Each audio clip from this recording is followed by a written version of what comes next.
Imagination Connoisseurs. Once again, it is I, your Duke of Dope Discourse, Robert Meyer Burnett, and I invite you to watch and listen to the Designing Hollywood podcast, brought to you by Martika Ibarra and the great, legendary Hollywood costume designer, Marilyn Vance. I am afforded the wonderful opportunity of co-hosting the show. If you are interested in the magic of Hollywood, the design of Hollywood, the clothes of Hollywood, watch the Designing Hollywood podcast, available wherever you get your podcasts from, or find the video version on YouTube. That's right, the Designing Hollywood podcast. Why would you ever want to miss it, especially if you love the movies? Robservations with Robert Meyer Burnett.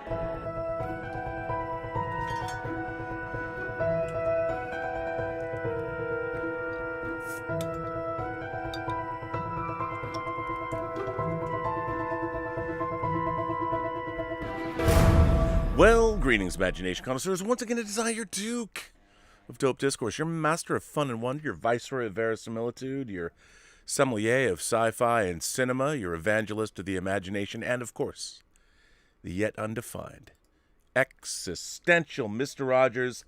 That's right, me, Mr. Robert Meyer Burnett, and I am robcasting at you Imagination Connoisseurs, you members of this, the Post-Geek Singularity community. This is Robservations episode number 787. Wow, that's a lot. Anyway, one of the great staples of, I think, science fiction has been the depiction of authoritarian regimes, dystopian civilizations, oppressive governments. Hell, even Star Wars is about a rebellion trying to break the galaxy's chains. They're shackled by, of course, the Empire. And one of the first things that authoritarian regimes do is censor free speech, and in science fiction's case, many times free thought. They want to get into your head, whether you're being given pills. I mean, obviously, I hark back to Brave New World and 1984 and Fahrenheit 451, even George Lucas's own film THX 1138, the feature version, not the short 4EB version. But it always comes down to these regimes, in order to hold on to power, they feel they need to stop freedom of thought, which to me is always sort of silly, because you can't stop ideas. And you can't pretend that human beings don't feel these things. You can do whatever you want to suppress these ideas, but you can never win, especially when a lot of those ideas stem from the natural order of things, whether people fall in love or they want to write poems because a certain sunset over the ocean might move them to want to create imagery. You can't do it. I mean, it's never, ever, ever going to work. And yet, the 20th century has been a litany of authoritarian regimes that have risen to power and have tried to obscure basic human truths. And of course, no one's doing it better lately than the Chinese. And I have to say, I'm a huge fan of China, the culture, the people, not so much of the communist regime that came to power in the 20th century, and certainly not what the communist regime continues to do. On one hand, hey, do my favorite action figures get manufactured there? Yes. Do I love a lot of Chinese cinema? I do. Although I fear for it, even though, they're trying to make science fiction movies more than they ever have before. That's cool. But first of all, I talked about that a couple of years ago, maybe about a year ago on this channel, that the science fiction, the government was going to make a push to make more science fiction shows and movies. And of course, the Three-Body Problem, which is a huge best-selling science fiction trilogy from China, is getting turned into two different series. A local series being made domestically in China, and then also our version that's going to be spearheaded by Weiss and Benioff. And if you haven't read The Three-Body Problem, it's pretty amazing. I highly recommend it. Really, really heady stuff. And written by the same author who wrote the novel The Wandering Earth, which that movie was based upon. But there was something that, like, I had read a couple weeks ago that for some reason, China censored the end of Fight Club. They censored the end of Fight Club. Which, it just, I wondered, like, when did they decide to do this? Like, I understand they've got people watching these movies and making these decisions. There's so many things that you can't show in China, or depictions of things that are, which is considered, I don't know, enemies of the state. You can't show this, you can't show that. It's such a weird, and by the way, we have the same thing in this country. There's a lot of people. I reported on Mouse, they wanted to get rid of it. I said it was being banned. And people are like, well, Rob, it's not being banned. It's just being removed from the curriculum. Okay, whatever. Okay, it's not being banned. But the idea, it's such a weird, like, I've never understood this idea that we have to protect the children from Harry Potter or Twilight or heavy metal music because it's satanic. So we have to protect children from make-believe, from another form of make-believe. So, of course, it's satanic, and yet the wizarding world of Harry Potter is somehow going to lead children down the primrose path to worship Satan. So my feeling for all of that would be like, well, at least kids are going out and doing something. They're getting off Instagram. They're not cyberbullying one another. And if they are cyberbullying one another, well, why not use Satan? Go all in. But it's one bad imaginary idea after another. But authoritarianism has always been sort of, to me, it's the height of ridiculousness and futility, because it can't be done. Hasn't anyone watched anything about not being able to quash the human spirit? I mean, come on. Dr. Hans Zarkov, played by the great Topol, explains in Flash Gordon when Ming's forces are trying to empty his mind. He fills it up with Einstein and the Beatles, and that's what keeps his mind intact. Pop culture, historical figures, people that can do things that are amazing. But authoritarian regimes, they can try. You Marxists and you far leftists in America now, let's not get people to think these thoughts. But the thing is, they are thinking these thoughts. They think all kinds of thoughts. And, you can't stop the noise. You can't stop the music. You cannot stop people from thinking about things. You can't. I mean, now we've got all kinds of weird censorship on all sides. It's bizarre. Like, why can't we talk about something? Why can't we have ideas? Do you think those ideas don't exist? Do you think people don't think about these things? And yet we can't talk about them. But anyway, so the Chinese censored the end of Fight Club. And then they changed it back because of backlash. I have to read this to you. If you haven't heard about this story yet, I found it delightful, to be honest. Now, this was in the Hollywood Reporter yesterday on Sunday. And this article is by Patrick Brzezinski, and it was published yesterday at 4:14 in the afternoon. The original Fight Club ending is restored in China after censorship backlash. David Fincher's 1999 cult classic Fight Club has been restored to its original state in China. Almost. After widespread online backlash to clumsy censorship of the film's ending, Chinese streaming service Tencent Video backtracked in recent days and restored most of the cuts it had made. Crucially, Fight Club's complete ending is now viewable in full in China. So let's get this straight. The Chinese wanted to censor a movie that is all make-believe, not even based on a historical event, that's about an imaginary friend. It's okay. So Fincher's original film, which stars Brad Pitt, Edward Norton, and Helena Bonham Carter, ends with the narrator killing off his imaginary alter ego, Tyler Durden, and then watching his buildings explode across the city skyline, suggesting that his anarchist crusade to take down consumerist society has begun. I mean, you'd think the West is decadent and divided, and they would want to see consumer society taken down a peg. A key tenet of China's unusual film censorship system is that criminals must always be punished for their crimes on screen and societal harmony restored, especially in local Chinese movies. Well, is that true of the Chinese government today? Do they always get punished for their crimes? Oh, wait, they're not on screen. Or are they? So before the 20th Century Fox film began airing in the country, Tencent dramatically altered Fight Club's ending. By the way, spoiler alert if you've never seen Fight Club. The climactic scene was excised and replaced with a blank screen showing the message, and here is the message, right here. Yes, this is true. Through the clue provided by Tyler, the police rapidly figured out the whole plan and arrested all criminals, successfully preventing the bomb from exploding. After the trial, Tyler was sent to a lunatic asylum, receiving psychological treatment. He was discharged from the hospital in 2012. This is true.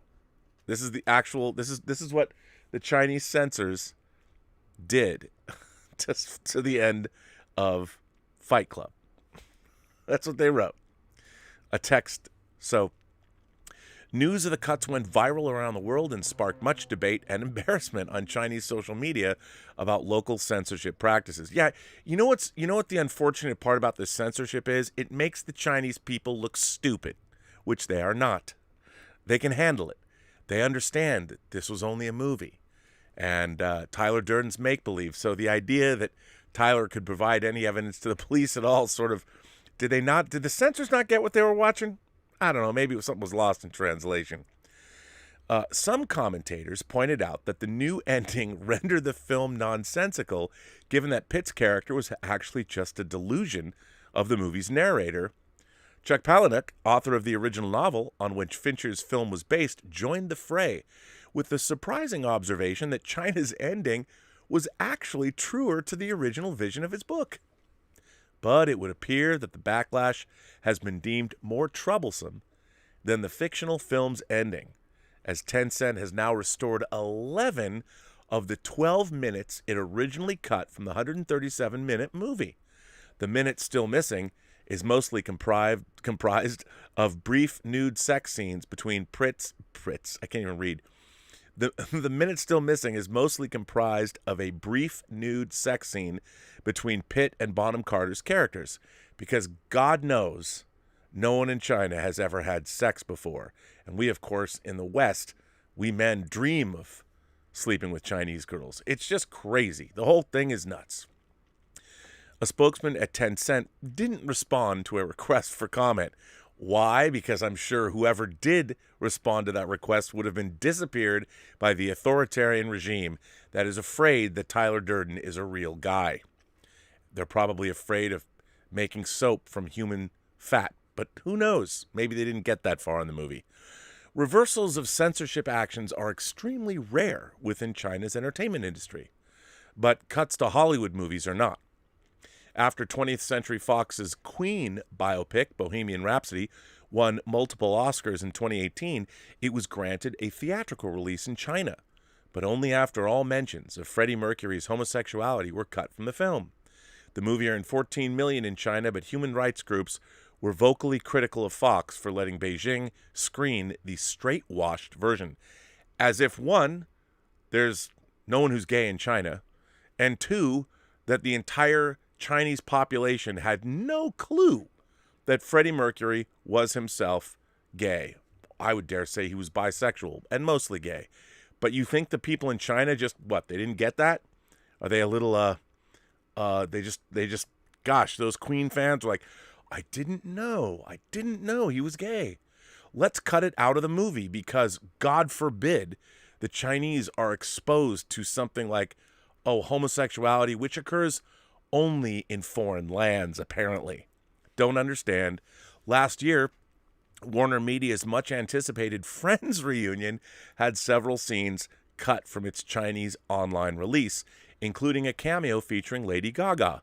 The pop star is persona non grata in China due to a brief meeting she had with the Dalai Lama in 2016. So here we are. Look, this is some wacky stuff to me. I've never understood censorship. I've never understood that, first of all, human beings, obviously, have been terrible to one another throughout the centuries. No one can do more horrible things to other human beings than we can. And this idea that somehow human beings are going to be spared, like we're going to spare you all by suppressing bad ideas, as if those ideas are going to go away. They're not. The only way these kinds of things are going to go away is bringing them out in the open. Let's talk about things. I mean, I know it's the art of conversation, and cogent debate is something that we seem to have in fleeting quantities these days, but which is another thing I don't understand. I don't understand how having a conversation about ideas can now be deemed violent, or that it can lead to bloodshed, which it can now. I guess it always has been, but it's kind of a weird thing. And that the idea of Fight Club, I think about all the things that happen in that movie, and they want to censor the end. Like, the rest of the movie's cool though, right? It's such a weird, it's so bizarre. Like, well, I guess they don't want to inspire violent revolution amongst the population. You know how you do that? Bring them freedom. How about not clamp down on free speech and democracy in Hong Kong? It's let the free flow of ideas. I know authoritarian regimes don't quite get that, but the funny thing is, I just go back to Princess Leia's thought: the more you tighten your grip, Tarkin, the more star systems will slip through your fingers. I mean, doesn't anyone understand that? I guess they wouldn't, because Star Wars didn't actually play in China when it was first released, so perhaps the wisdom of Princess Leia eludes them. But what a crazy thing. And I wanted to share it with you because not only, I guess it's a great victory that the ending of Fight Club was restored. The revolutionaries succeeded. They blew up a lot of the Los Angeles financial sector, but they still can't watch Helena Bonham Carter and Brad Pitt have a sex scene together, which, by the way, is highly stylized at that. And frankly, I think that's ultimately a great tragedy for the Chinese people, because who doesn't want to see Brad Pitt? Even, I think, any man. I will freely admit, I will cop to the fact that Brad Pitt's body in Fight Club is quite exquisite. And I think as a man, I look at him and go, God damn, I wish I could look like that even once in my life. I don't think I ever could have. But why would you deprive people of that? I don't know. Anyway, what do you guys think?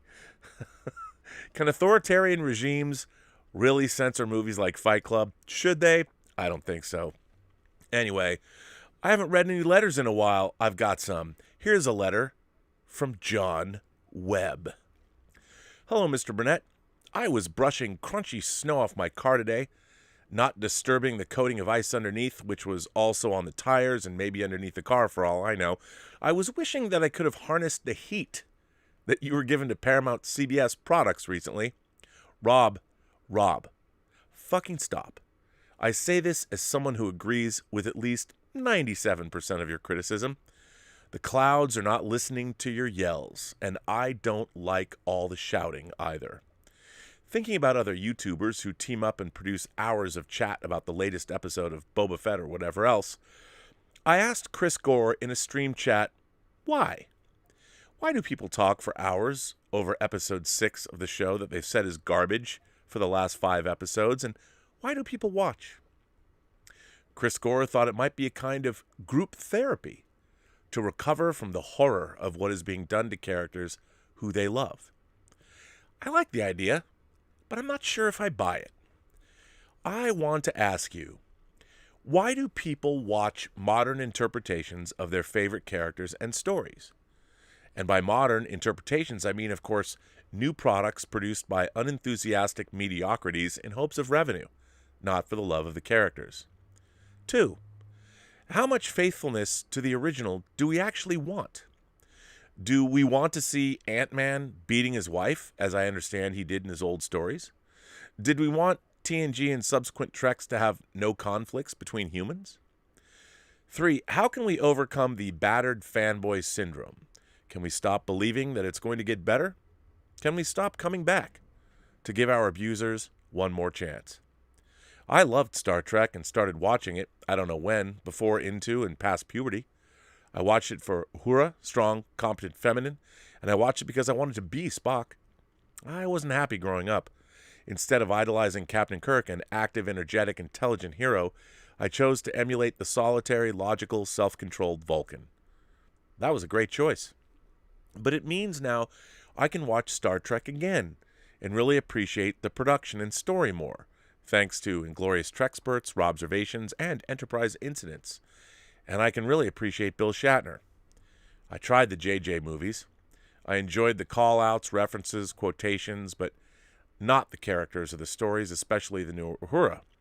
Uhura went from a refined, educated, playful lady to a telling it like it is badass, a type which is a dime a dozen. And Uhura was anything but that. Not to piss you off, sir, but I did like the new coat of paint they put on the Enterprise. I didn't like the non-round main propulsion units. Maybe it's an animal brain rejection of a rectangular phallus. The movies taught me that you can't go home again. Star Trek was made by a stew of many artists with different perspectives working under dozens of social and financial constraints. Even if the same people came together again, they would produce something different. I did not watch any of the new Star Trek series, and I doubt that I will. I'm not mad. I'm not even righteous or loyal. I just don't want to see them. They're produced, not written or created by, but produced by mealy-mouthed job holders whose dreams of sucking up all the cash they can, and the law allows them to call it Star Trek. I really enjoyed hearing Mike and Rich from Red Letter Media talk about the new shows. They show their love for what Star Trek stands for and talk about it at great length. Do you remember Mike's pitch for his concept of Star Trek Galaxy? That was great. Rob, as you've been told many times to no avail, stop watching shit that makes you mad. Episode after episode, season after season, series after series, incompetent mediocrity after incompetent mediocrity. Stop.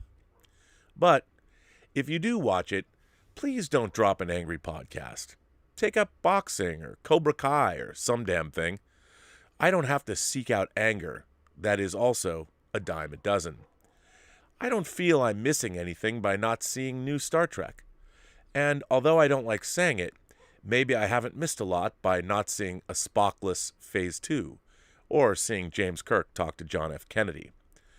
We have what we have, Rob, and the kids will have their own stuff, much of which we won't like.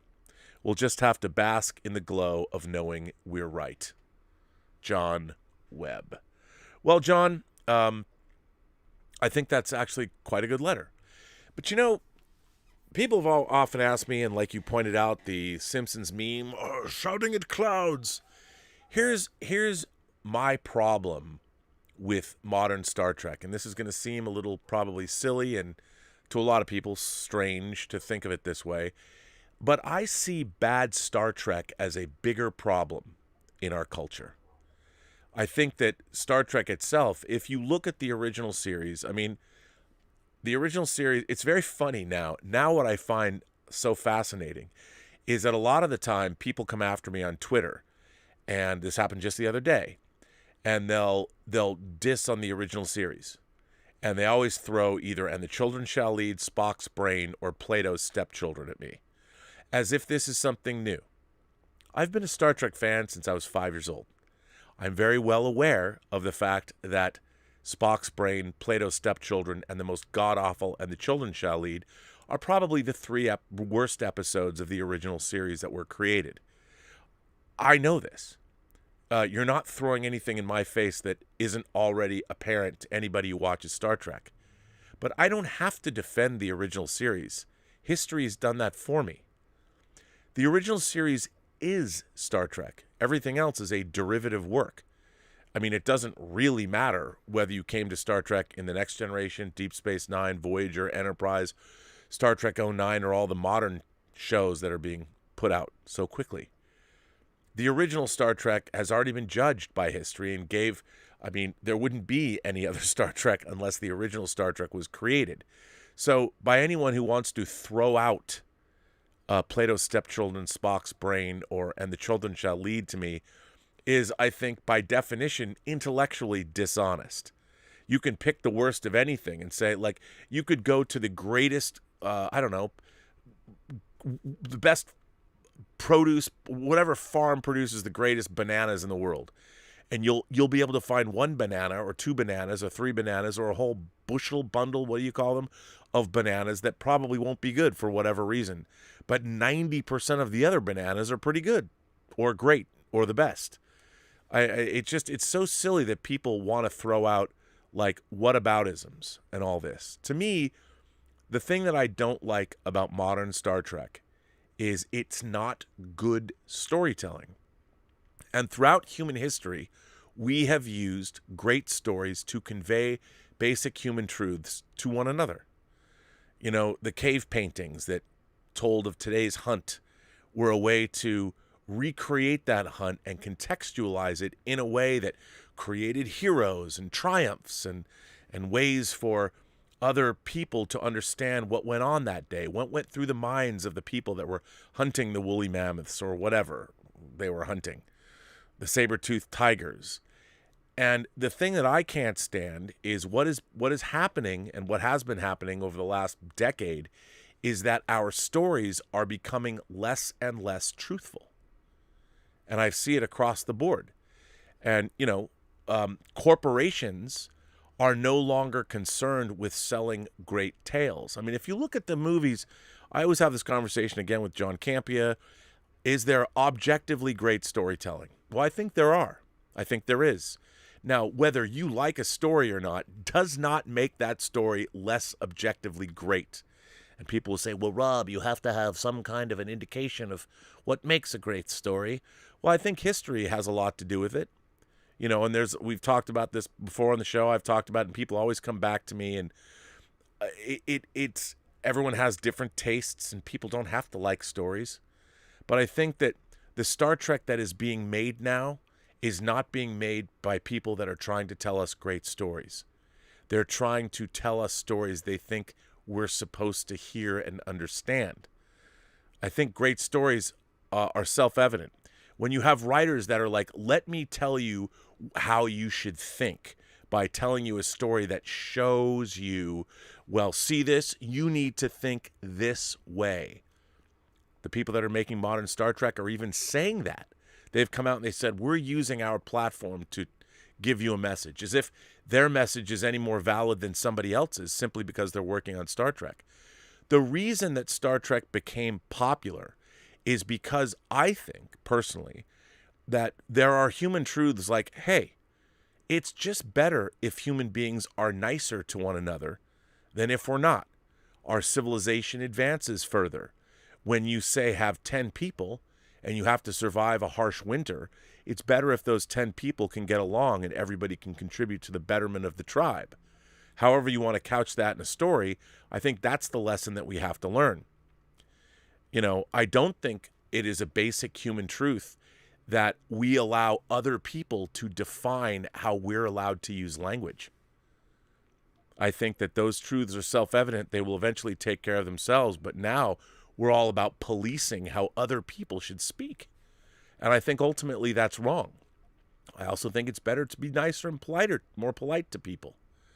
I think you'll get further. I think as human society progresses, it's better ultimately to be better and nicer and more considerate for your fellow man or woman or however you want to identify than when you're not. Our civilization works better. I think that's a basic human truth that has been played out over and over again over the millennia. And I think part of good storytelling deals with those basic human truths. And however you want to couch it, I don't think you need to come out and be didactic about it and tell people, because we understand the self-evident nature of those truths. So when you're watching a story that is dealing with those things, the story doesn't have to come out and spell it out for you. It's inherent in the story that's being told. So what I can't stand about modern Star Trek is the storytelling is bad. It's bad. It's obvious. And I'll give you an example. A lot has been made now. They revealed a scene of Lieutenant Uhura, and you're going to get backstory in the Strange New Worlds television series.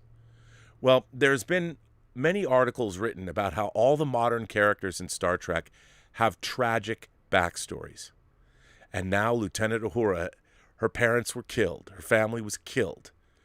And again, because that is the most cliche, easiest thing to do.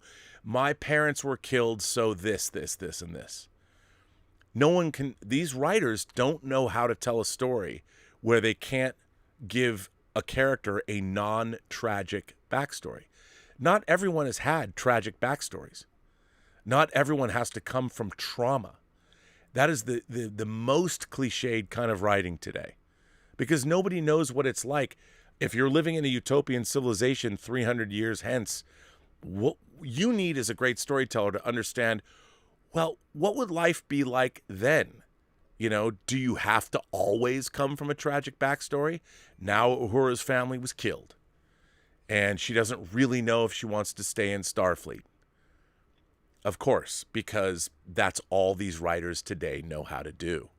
And when you read something like this, you're like, oh, so what you're doing is you're changing every Star Trek character into a generic character of today. Spock has a learning disability. Why? Because that is an easy, quick, and let's face it, cliche way to go with every single character, because the writers today aren't smart enough and they don't have an imagination enough to extrapolate what would something like that be like in the future. The whole point of Spock's character is not that he has a learning disability. The problem is that he's a man of two worlds, and his father wanted him to go into his world, his father's world, Sarek's world, as opposed to reaching out and going out into the universe. Well, Spock's human half and his human mother allowed him to be instilled or imbued, or whatever you want to call it, with a certain kind of wanderlust, a desire to go experience the universe.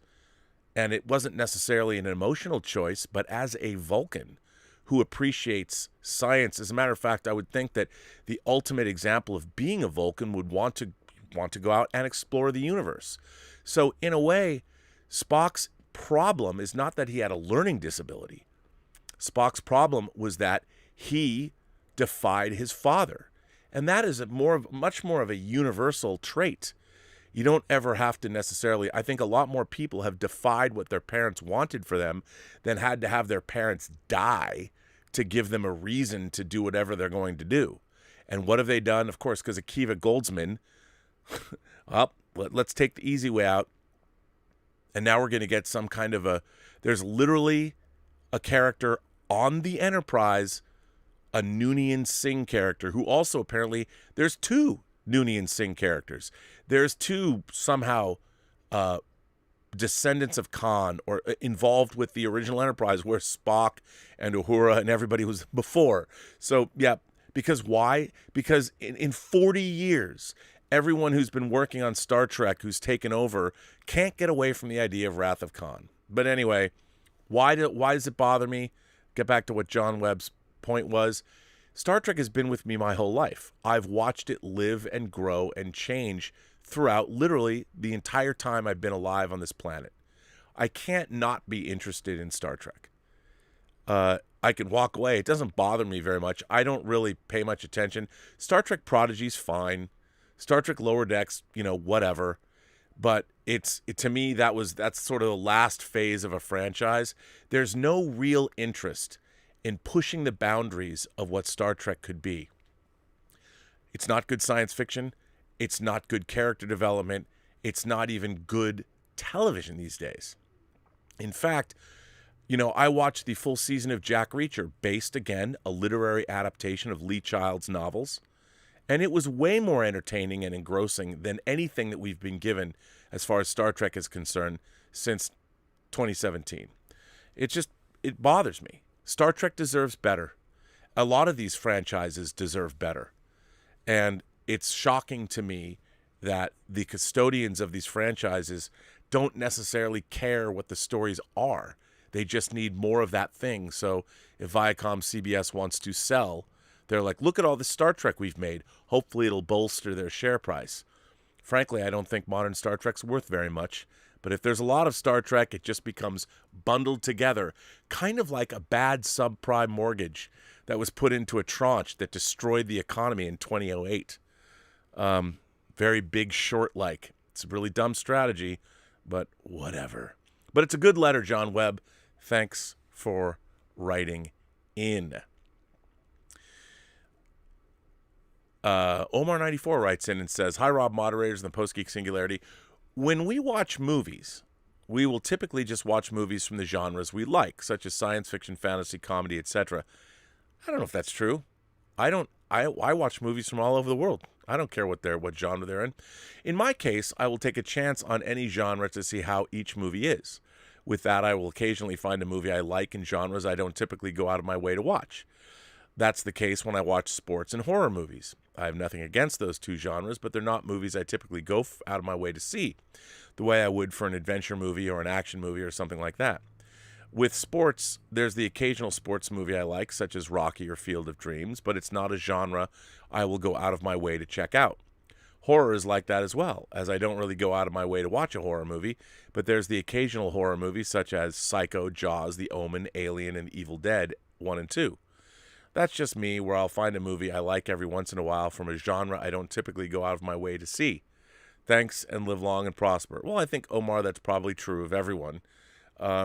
But to me, a great story is a great story. Whether it's, look, I think Tick, Tick, Boom was a great movie. It was a musical, and it was a really interesting riff on our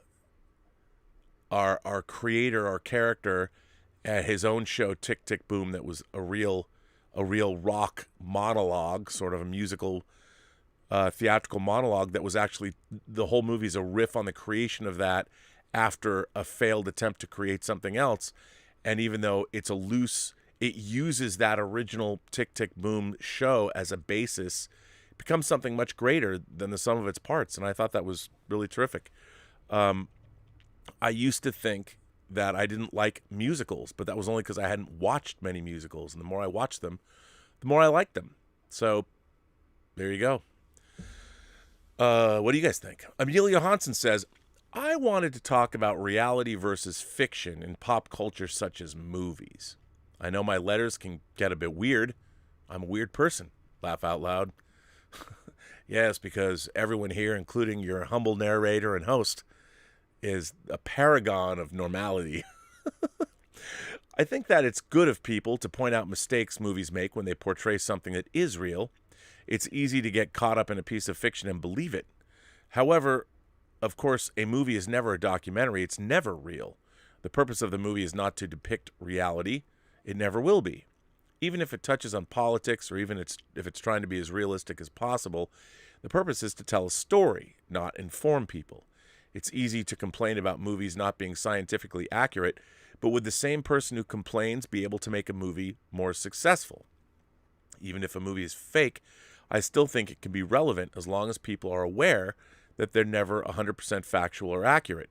The zeitgeist of what people talk about can be touched upon with relevant stories. I think it's weird it can be so easy to relate to some movies, even if they're absolutely absurd. But of course, losing yourself into fiction is probably not healthy, even if it's relatable. I don't know, I've spent my life lost in fiction. There is a difference between doing something for real and watching it on the screen. Well, Emil, that's all, he says. Emil, Alfred Hitchcock said that drama was life with all the dull bits cut out. I mean, can you imagine? The reality is, you go back to that old childhood chestnut of a book, everybody poops. Can you imagine? Can you imagine if every single movie that you watched included every time someone had to go pinch a loaf? I mean, imagine Back to the Future, where, let's just say you focus on the main character. How many times did Marty McFly spend some time in the bathroom relieving himself, like we all do every day, all day, always? Who needs to put that in a movie? You don't. But everybody had to do it, like even on a battlefield. You watch the Battle of the Bulge. I mean, or you watch the Band of Brothers, and sometimes they would that became a thing. Like, how does somebody in the middle of a battle, if you really have to go, how do you go when the bombs are falling? When you got to drop a bomb, what do you do when the bombs are falling? I mean, who would want to see that in a movie? None of us. I mean, unless you're going to make a point of it that war is hell, even when the bombs are falling, and you have to. I mean, it's rough. A story is, I think, inherently we understand that a story is unreal. I just watched, Amanda Seyfried is playing the head of Theranos in a new Hulu series called Dropout. She looks like she's great. But, it's a fictionalized account because nobody was following her around all day, every day, while she was trying to pull off the biggest swindle in Wall Street history, or at least one of them. And I think that we all understand when we watch the dramatization of something, it's a dramatization. Hopefully it'll skew close to the facts, but we get that what we're watching, it's not showing you 24/7 in the life of these characters. You're watching a fictionalized version, no matter how accurate it is. If you can watch a 2-hour biopic that takes place over the course of an entire war. And I think we all understand that what we're watching is not quite real. But we try, and I think the best filmmakers try and make it as authentic as possible. It's tough, though. It's hard. This next letter comes from Joey Hamilton. Hi, Rob. Let's just get right to the point. Why is the bar so low for Star Wars? The past 2 episodes of Boba Fett have been very well received by Star Wars fans, and the main complaint seems to be that they don't fit in well with the show itself. While I agree with that complaint, especially given that there's apparently only 1 episode left, let's talk about those 2 episodes. My main question is, why are these so good? What is good about them? What is resonant? What about them will we be coming back to in 5 years? Much like The Mandalorian, episodes 5 and 6 of Boba Fett were very surface level, lacking in depth and threw plenty of nostalgic bones to longtime viewers. I enjoy The Mandalorian for its simplicity, and I like the look and feel of it, but it is not exactly the gritty, dynamic Western that I hear many fans talk about. Anyway, let's get back to Boba Fett. Fans cheer as CGI Luke Skywalker, looking darn impressive to be fair, lifelessly runs through the forest with Grogu, not so subtly calling back to The Empire Strikes Back, except without much wisdom or uniqueness coming from the AI voice of Mark Hamill. Even when he runs and does that flip, it's like at half speed. Honestly, Rob, am I supposed to be impressed by this? Is this what we are as a culture? Is this all Star Wars has to do to earn our time and money? If so, for how long? I imagine CGI work is only going to get better, so does that mean we're going to watch Luke relive the entire original trilogy with some new characters mixed in? What is the point to all of this? I wrote you a letter a few months ago about my growing fear of movies and television nowadays are seemingly obsessed with calling back to previous franchises and movies that are far better than the ones currently running. And while I will admit I enjoyed Spider-Man No Way Home as a fun, goofy movie that entertained me, I am again worried as I see it becoming the biggest movie of all year by far. But then I took a step back and recalled that Hollywood has always done this, haven't they? Remember that movie that came out in the late 1960s where the surviving members of the Wizard of Oz cast came together for an in-universe reboot of the franchise? You know, where Dorothy's daughter ends up in Oz and meets some new characters, but the real highlight was audiences getting to relive moments of the original film and see an elderly Ray Bolger sing his iconic "If I Only Had a Brain" song. The camera was constantly holding on iconic sets from the original film that had been seamlessly recreated for the pleasure of adults then in their late 30s who grew up with the original and wanting nothing more than to have their childhood movies regurgitated back to them without any cleverness or nuance. Remember when they made a decades later sequel to the 1938 classic The Adventures of Robin Hood, but Robin was a bitter old man who was no longer merry and felt the merry men had to end? Fans were enraged. But then they made a show set back around the time of the original where a de-aged Errol Flynn could play young Robin Hood again in 1957. Sure, we'd already told the story of Robin Hood, but now we could see Robin Hood relive his merry adventures and look almost as good as he did 20 years prior. Oh, wait. Those movies never happened. Instead, we got action-adventure films such as Lawrence of Arabia, Goldfinger, Mary Poppins, The Sound of Music, Planet of the Apes, and 2001: A Space Odyssey, to name a few. We still cherish The Wizard of Oz and Robin Hood, but we didn't forget to move forward. A decade later, we were making Jaws, Star Wars, and Willy Wonka and the Chocolate Factory.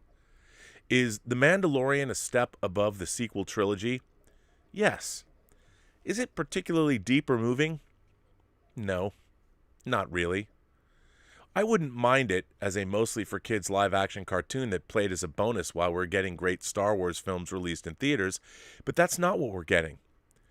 We got a thrown-together, poorly thought-out sequel trilogy that ended up pleasing next to no one and made very little cultural impact. And now we're supposed to applaud as those decent surface-level TV shows constantly show us characters from the era when the movies were good, but without much new to do or say. The worst part is, it's working. It's working really, really well. The conversations today are dominated by speculation over which iconic character may appear in the next episode. Could de-aged Harrison Ford return as Han Solo? Oh my God. Who cares? How about we speculate about the story being told?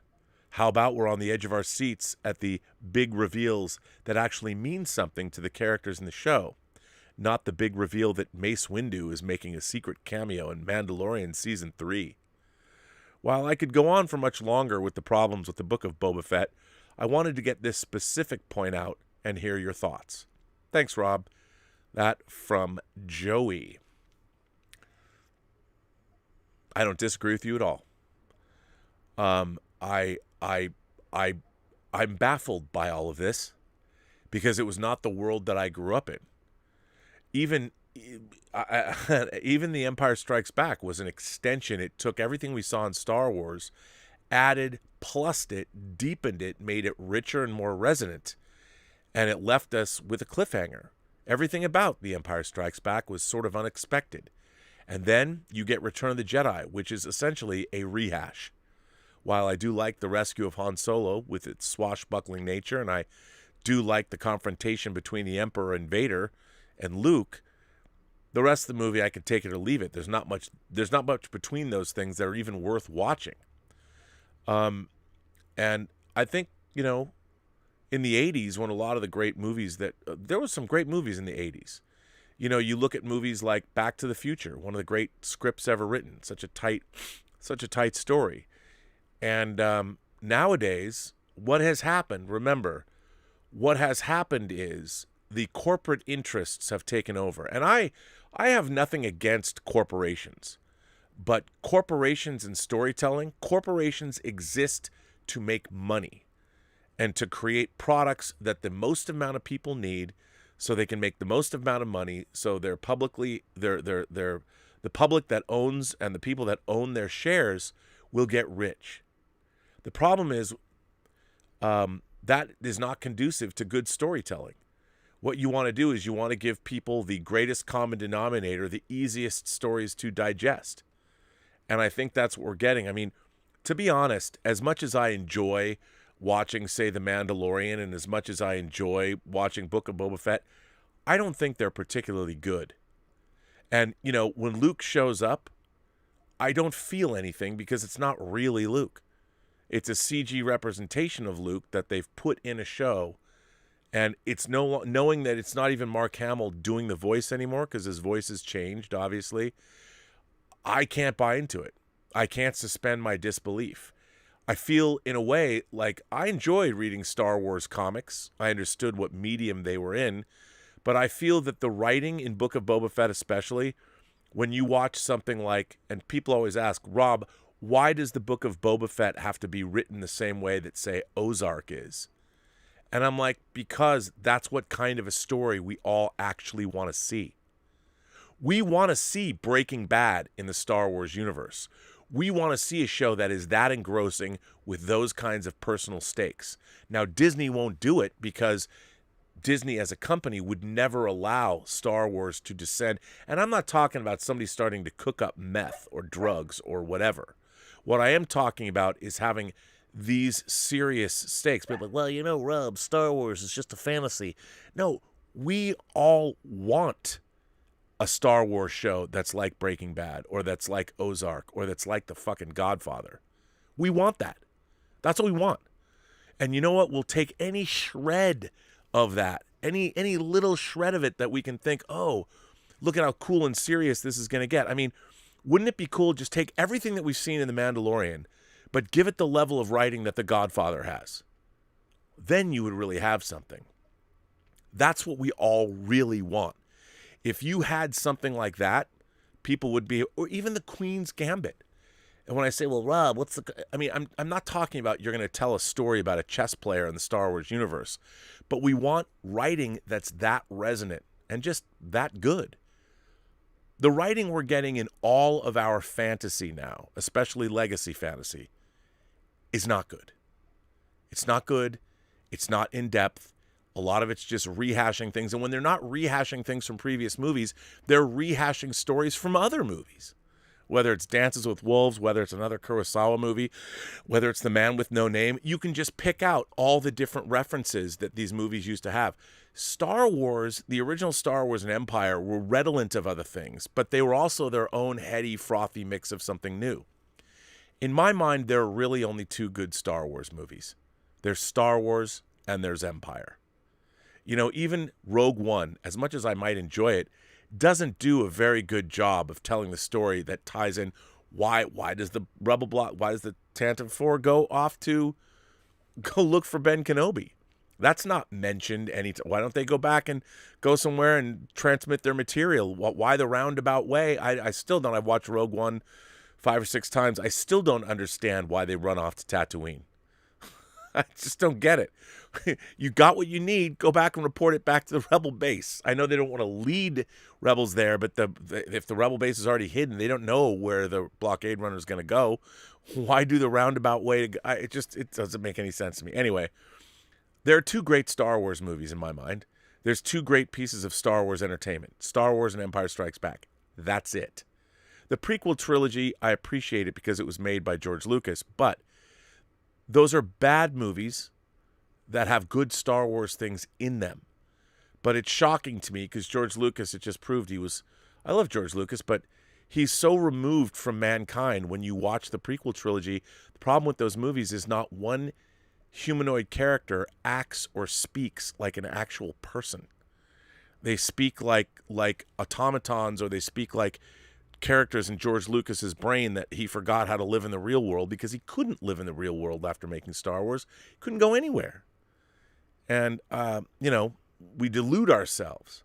As much as I buy hot toys from The Mandalorian and love those characters, I like them because in my own mind, and I think we all do this, all of us Star Wars fans, we watch The Mandalorian or The Book of Boba Fett, and we're trying to make it better in our minds than it actually is. Now, don't get me wrong. Like that scene with Bill Burr and the Imperial officer, that was truly great from Mando Season 2. There are snippets and moments in The Mandalorian that have been great. But the rest of it is it's just up from Saturday Live. I mean, it's not one step or very far away from Shazam or ISIS or Arc 2 or Space Academy or Jason of Star Command. It's not the kind of writing, and God bless Jon Favreau. But, I mean, you watch this stuff, and I'm looking at it going, okay, I'm basically watching, like you said, very, very, very surface level cliche versions of scenes. And I'm enjoying it because I'm watching Star Wars characters put through their paces. But it's not very good. And you're right, Joey. We all want to love Star Wars. But Star Wars, in its current incarnation, we should be getting Godfather level drama. Or at least, if you want to rip off one person, go back and rip off Akiru. Not exactly a Star Wars movie, but how about that? Or when Kurosawa, when he made Ron, or he made Throne of Blood, where's the Star Wars versions with that level of sophistication? I know they're not Shakespeare adaptations, but maybe that's what we need. You go back and you look at Forbidden Planet. That was a Shakespeare adaptation. And what we're getting now is not great. Not great. But, hey, it's Star Wars. It's like, you know what? It's still, I mean, I watch this stuff and I still think, okay, I see an N1 starfighter. I'm like, oh, that's cool. And the way they're using it is cool. I just want a better story, man. I just want a better story. Adam Steins writes in and says, hello, Rob and my friends of the Post-Geek Singularity. I've contemplated for a while now about writing in. I found the Post-Geek Singularity at a very difficult time in my life. I just lost my best friend, Orrin Montgomery. I'm 51. Orrin and I met when I was 14. Hang on a second. I believe that there's actually a picture and there is. Let me put this picture up while I read this story, so you can see this story as I read it. Hang on, let me put this up and do Orn a service so we can, those of us who don't know him or never knew him, can get a little glimpse of what he was like as I read this letter. So, here we go. Put this up. Here's a picture of Orn at a Resident Evil Afterlife 3D event. I'm going to start over. This is from Adam Steins. Hello, Rob and my friends of the Post-Geek Singularity. I've contemplated for a while now about writing in. I found the Post-Geek Singularity at a very difficult time in my life. I had just lost my best friend, Orn Montgomery. I'm 51. Orn and I met when I was 14. He worked at the neighborhood hobby shop. I was a fledgling kit builder. We became fast friends and soon brothers. He was family. Every model building skill I know came from his experience handed down. He was the guy I had all of the deep geek conversations with. We spent hours upon days, weeks, etc., discussing the gorgeous Star Trek The Motion Picture Constitution refit, Max's V8 Interceptor, of which we produced a resin kit for back in the early 90s. Everything. His loss to me is hard to quantify, hard to believe. Every moment he is missed, much like my father. Hearing your love, Rob, your love of the subject matter, reminds me so very much of those times. I thank you for doing what you do here. It helps. It helps a lot of us. I'm sure, too, maybe understand the conversations can still happen. The voices may just sound a little different. I miss my friend Orn desperately. That won't ever change. But I'm thankful I can tune in and for a moment maybe be reminded of stuff we talked about. A topic, whatever. It's definitely helped patch the wound. Well, I'm rambling now. Thank you, Rob, and the Post-Geek Singularity. Attached is a photo of my friend Orn Montgomery and how I choose to remember him. We had so much fun. That from Adam Steins. Well, Adam, I'm sorry for your loss. I love this picture of Orn. I think we all know someone like Orn in our lives because, let's face it, I think we all are your friend Orn in some way, shape, or form. Absolutely. So that's an amazing letter, an amazing tribute, and I thank you for writing that in.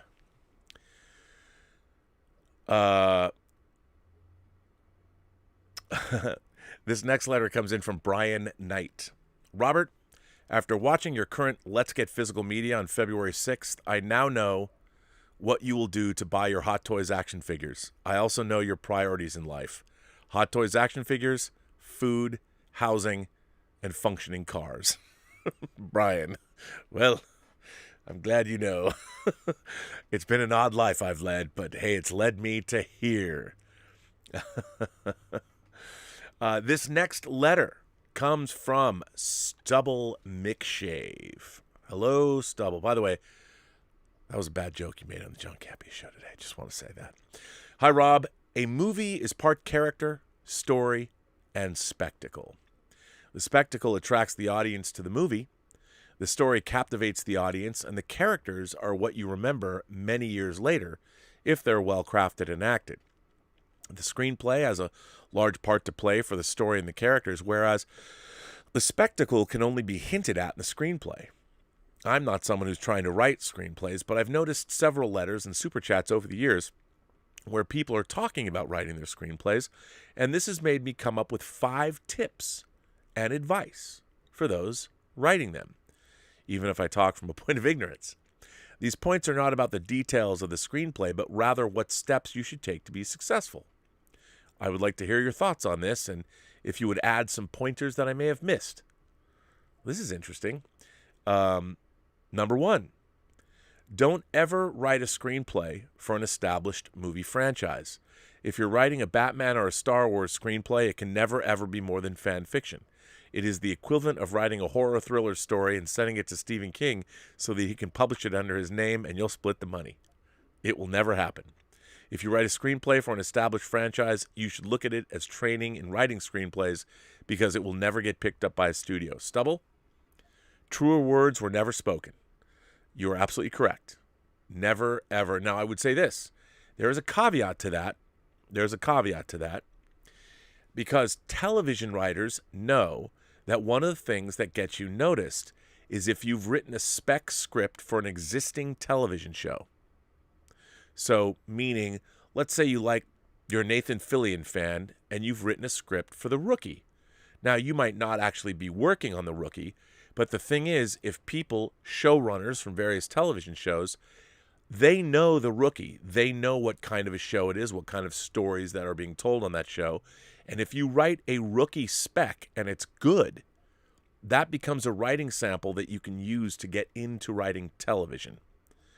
And a lot of my friends that I know who are television writers, and I know a lot of TV writers, got into writing television in that very way. So they wrote a spec script for a different show than they're working on, or if they've not worked on any show and they're trying to get into TV, you write a spec show of a pretty popular series that already exists. So that way the showrunners or anyone else who's looking into you as a potential employer or employee, they can see your writing skills. It's apparent if you know how to write in the form or not. Number 2, says Stubble, if you want to write a screenplay that is part of genre storytelling, you should have a substantial knowledge of literature in the genre you're covering, as well as a working knowledge in some other genres. Couldn't agree with you more. I've banged on about having a working knowledge of science fiction if you want to write science fiction, or how about at least a working knowledge of Star Trek beyond the 25 episodes that you read in a BuzzFeed list. It's pretty apparent. I mean, my God, I agree with that wholeheartedly.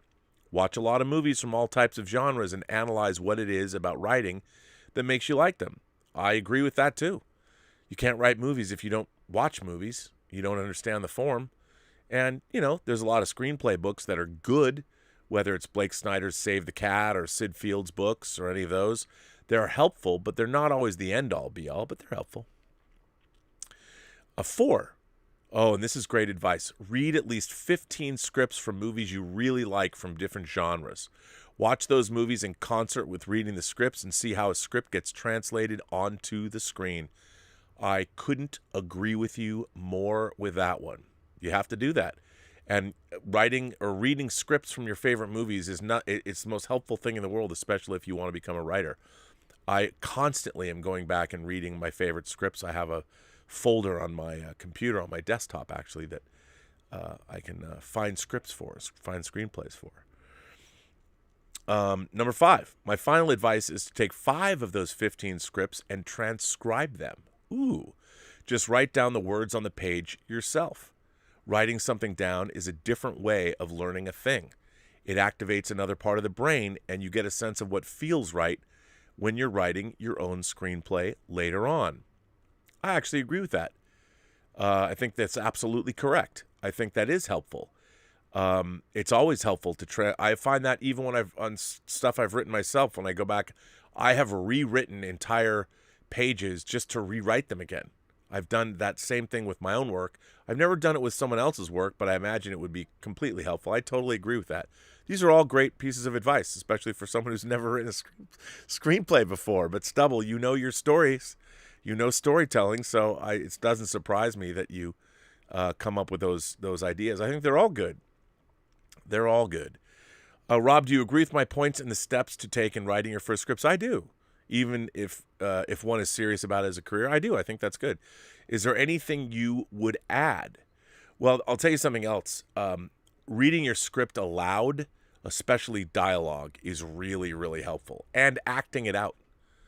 It really helps you. I mean, nothing is better in terms of honing your script than hearing other people perform it. I mean, when you hear an actor just reading your lines, even if you have a friend that's not an actor but ask them to try and act and listen to what they're saying, you'll know, man. You'll know cringe dialogue as soon as you hear it. You'll be like, ooh, that doesn't work. You'll know. And you'll watch people try and, even if someone's not an actor and they're trying to read your dialogue aloud, if it's bad dialogue, they'll have a hard time reading it aloud, and you'll know. You'll be like, I need to do better. So I agreed. I agree with you. Those are all very good points to make. I think those are all very, very good. These are what a great bunch of letters, folks. Thanks for those. I think those are all good letters. I quite enjoy those. Those are good. Very, very good. I enjoyed them. So thank you for that. Let's see what you are all saying. What are you saying? I don't know. Let's jump in and find out, shall we? I have a letter from Fernando Barrero, which we did not read. It came in late for some reason from yesterday's Let's Get Physical Media, which I'm going to send to Dietz, and we will read it on the show next week on Let's Get Physical Media. So I'll turn that into a letter and send it to Dietz. So, Fernando, you are not forgotten. This first one comes from Jeff Yerke and Mrs. Y. Sends in a tip and says, "Hi, Rob. You talk all the time about peak verisimilitude. This weekend, Mrs. Y and I saw a French film from 1960 that blew us both away. Le Trou, The Hole, by Jacques Becker, I haven't seen this, is a prison escape film that everyone must see. 4 cellmates have a plan to escape." Ooh, let me just get here. I put your thing up here. 4 prisoners have a plan to escape. When a 5th prisoner is thrown in with them, the group is suspicious, but they decide to trust him. The filmmaking of Le Trou makes The Great Escape look like a Disney movie. It is equal parts of A Man Escaped, Rafifi, and The Third Man. Ooh, well, you got me there. With a dash of The Wages of Fear. We give it 4 out of 4 stars. I hope you check it out. Live long and prosper. The Yerk Man. Ooh, you know what? That name rings a bell. Hang on. Let's see. The True Blu-ray. Let's see what we got here. Wow, there is a couple of Blu-rays of, wow, Vintage World Cinema. All right. Studio Canal. Ooh. Wow. You know what? I'm ordering this right now.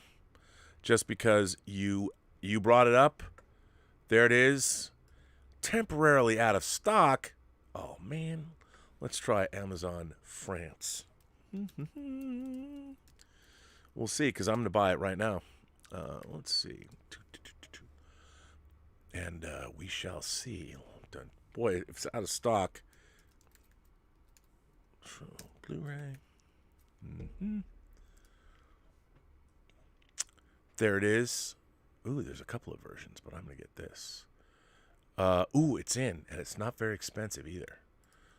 Let's buy it, shall we? I love going to Amazon France. Let's just buy. I need something it won't be here by the next Let's Get Physical Media, but why not buy it? It's not even very expensive. Let's see. Dun, dun, dun, dun, dun, dun. Continue with Amazon. Yes, I continue with Amazon Prime. I do not know what this means, but there we go. Pay in US. It's $35. There you go. Now I've got the Blu-ray, and it's on its way. Translation available. Commande. Merci. There you go. Ordered. Thanks, Jeff Yerke and Mrs. Y. On its way. Tom Jr. Jackson says, your thoughts on Village Roadshow suing Warner Brothers. Ooh. Tom Jr. Jackson, we are all goof people. Goof, Mr. Professor Goof Emeritus. Emeritus. I wasn't even reading that. Emeritus. So what Tom Jr. Jackson is referring to is Village Roadshow, which is a production entity that is paid for literally, I mean, I don't know how many, but certainly over $1 billion worth of movies. I mean, the Matrix movies are Village Roadshow. They're suing Warner Brothers for not getting the profits they deserve for Matrix Resurrections, for making it day and date on HBO Max. So they're suing them. There's been people that like Legendary was pissed that Godzilla vs. Kong, but there are a lot of people that are pissed about the day and date releases with HBO Max and movie theaters in 2021, and they're actually suing them. Village Roadshow is suing Warner Brothers, their longtime partner, and I don't blame them, because who knows how much money that the Matrix. I mean, a lot of people say, "Well, Rob, it wasn't that good," but it would have made a lot more money than it did in theaters if it was released exclusively in theaters. People would have gone. I think a lot of people were turned off and didn't go see it, so they could have lost millions of dollars, tens of millions of dollars. I don't know if it was $100 million, but they lost a lot of money, and they're suing for it. And I think, again, deservedly so, because no one was asked. They just made this unilateral decision without talking to their partners, and that was not cool. That was not cool. So it's not good. Not good. So I'm on the side actually of Village Roadshow on this one, because they didn't play fair, and I think it bit him in the ass. Our friend Jason S. sends in a tip and says, Rob, you spend an entire show to talk about Mouse while ignoring the current White House that you gave power to, demanding and getting massive censorship and banning of their critics. That's like the government having your printing press burned down. Authoritarianism. Well, Jason, that's pretty broad. You'd have to be specific. I mean, as opposed to President Trump tearing up his documents. I mean, I don't know what you mean. You're saying what critics are they? What do you refer to? I can't. It's very general. I don't know what you'd have to give me something more specific to discuss. Ray Lavi says the tension between head writers and corporate people created great Star Trek for TNG and DS9. Nowadays we have head writers who are corporate people. Well, it's true. I mean, look, to be honest, Paramount pretty much left Rick Berman and company alone when they were making Star Trek. There was very few times that anybody from on high gave them any guff, because they did a pretty good job of making great stories that people were loving and embracing. So they didn't have, I mean, there was no, first of all, Star Trek The Next Generation was forging new territory in terms of first run syndication. And that show went out on a high note. The Next Generation going out on all good things. The last episode was one of the highest rated episodes, if not the highest rated episode the series ever had. So Paramount left them alone. Nowadays, the problem is Star Trek, which was used to be, it's just a TV show, as somebody wiser than I once said, or at least it was written for him to say. Nowadays, the problem is Star Wars is no longer just a movie or a TV show. It is the tip of the spear of a giant entertainment juggernaut that becomes something that will be marketed now and forever.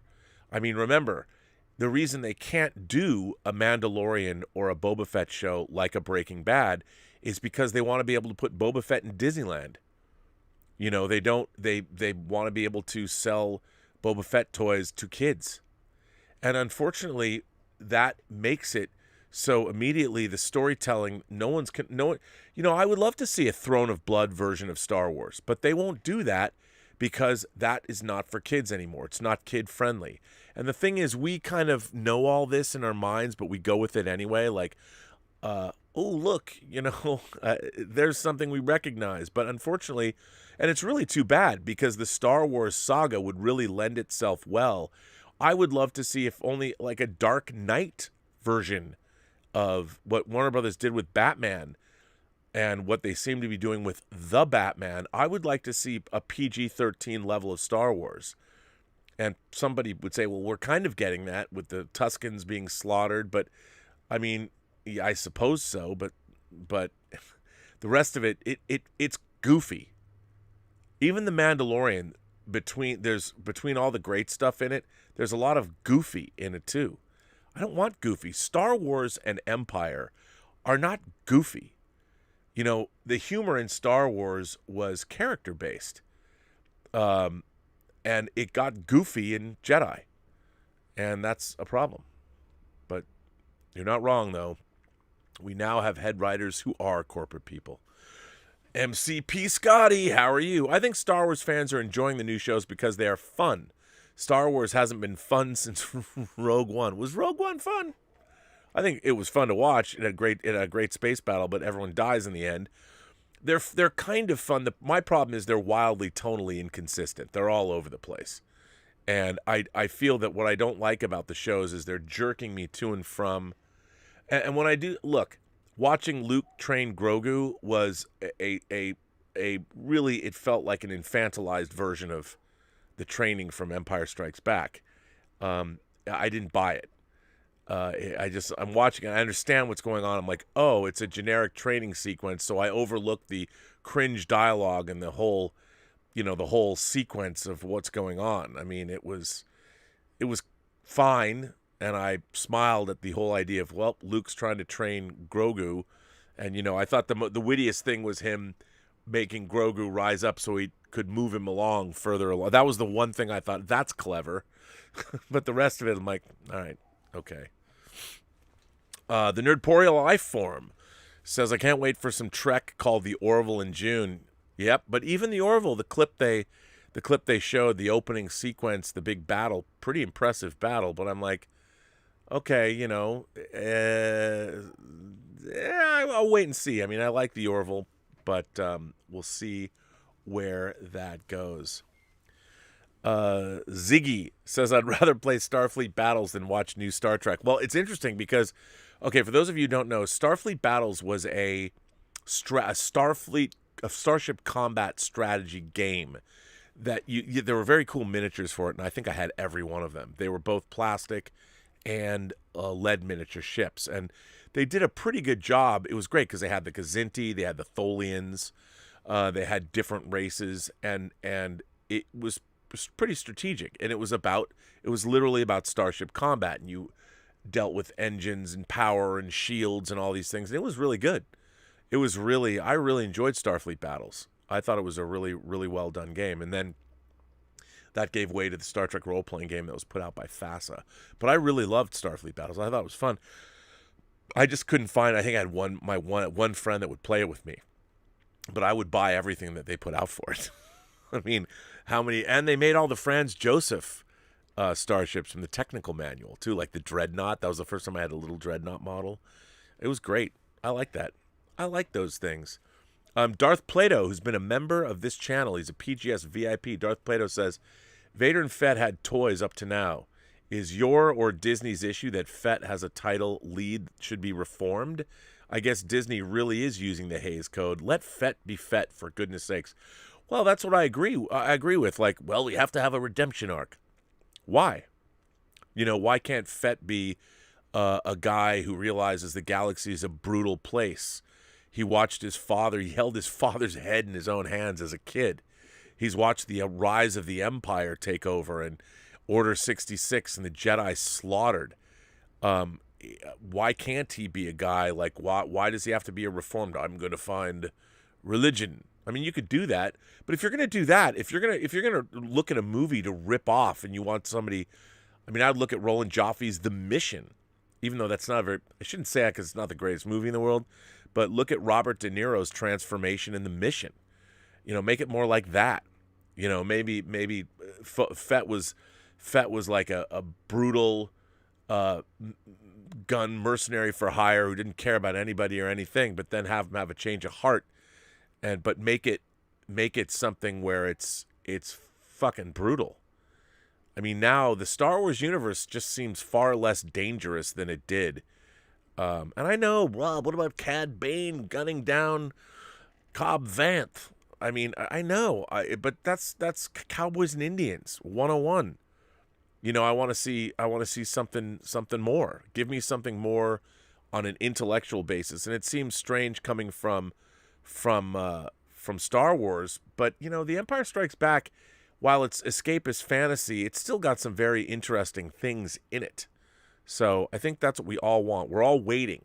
We're waiting for Star Wars to become great again because we all love Star Wars. I mean, it's so funny. You'd think, oh well.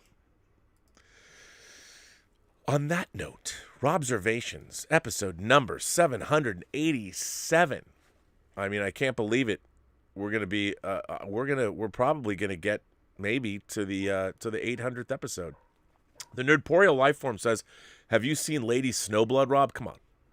Not only do I have those on Laserdisc, I have them on Blu-ray as well. Besides Kill Bill, I think her training in the movie inspired Yoda and Luke in Empire. Infantilization is a problem. I wouldn't, you know what? Lady Snowblood, the train, you're right. I mean, obviously, Lady Snowblood is a huge influence on Tarantino. Huge. Lady Snowblood's really, really good, though. And I really like, actually, there's 2 Lady Snowblood movies that I had on Laserdisc. I don't know if they're on the same disc, on the same Blu-ray. But yeah, I'm a huge fan. I love Lady Snowblood. And of course, Lone Wolf and Cub, the whole thing about you either pick the saber or you pick the mithril armor, which, by the way, I even thought that was a little weird. Like, why wouldn't you allow Baby Yoda, like, just because the Mandalorian made him chainmail armor to protect him? Oh, well, you can't have any attachments. Well, Jedi have attachments to other Jedi. So the Mandalorian cared about him, saved his life, and brought him something that, I mean, what, is he not supposed to have armor? Why not? You know? But that's just me. That's just me. But anyway, I'm going to bring an end to this show. I want to thank everybody for supporting this channel generously through Super Chats and tips. If you like these shows, please subscribe, please like, please hit the notification button. I never say that, but I figured I should. And by the way, for those of you who keep asking, Rob, where are the audio podcast versions of these shows? Well, if you were listening to them and you found that they disappeared, go check again, because these shows will be available wherever you find your podcasts. As a matter of fact, I believe it's raining Robservations podcasts right now over at the place you get your podcast from. So check that out. Rogue Thinker says it's not about the armor or the lightsaber, it's about the choice. It's true. It is about the choice. But I think that it's not much of a choice that he was given. Like in Lone Wolf and Cub, there is a ball where you can be a child or you can take the sword. And in the choice in Shogun Assassin or in Lone Wolf and Cub, it's if you choose to be a child and you want to play and have that, I'm going to cut your head off and you're dead. If you choose the way of way of vengeance, the way of the sword and all that, then I'll take you with me. And Daigoro crawls up to the sword. And so Ogami Aito says, all right, you're going to come with me on the road to vengeance. I think that the sword, the choice that Luke gave him is like, okay, the mithril, I can't say mithril, but the armor represents attachment and the lightsaber represents the way of the Jedi. I'll tell you what, I would take the mithril and then go with Luke and train to be a Jedi. Why not? But I don't think that's necessarily going to happen. I think Grogu's like, yeah, you know, Luke, I know you're starting this new Jedi temple, but that didn't really work out. My friends need me, just like your friends needed you at Cloud City, or so you thought. It's going to be interesting to see which direction they go with it. I don't know. But on that note, I want to thank my moderating staff, because you're all great. Louise X. Sparrow was here. I think I saw Brian Hepburn here. I did see Brian Hepburn here. And I want to thank you all for moderating. And I did Louise and Brian. Darth, no. Well, you guys, and if I missed someone's name, I apologize. But thank you for being the great moderators that you are. And thanks to Louise X. Sparrow personally for understanding where I'm coming about Star Trek. By the way, I have to show something I just love this. So I kind of had forgotten that I ordered this super deformed Alex from Clockwork Orange. I mean, I must have ordered this 2 years ago. It just like showed up. Look at that. It's awesome. I love this. It's very cool.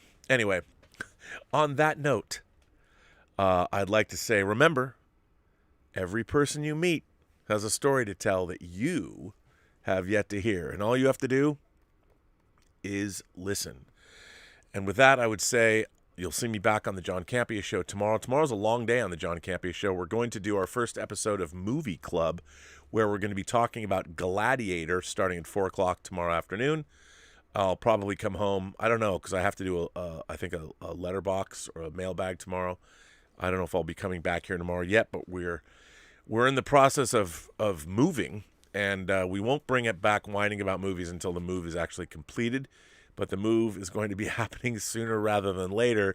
It's not going to disrupt this show, but yeah, it's going to be interesting. The Robservatory 2.0. It's not going to look much different than this, but it's going to look a little different, and I'm really looking forward to it. So on that note, I would say to all of you,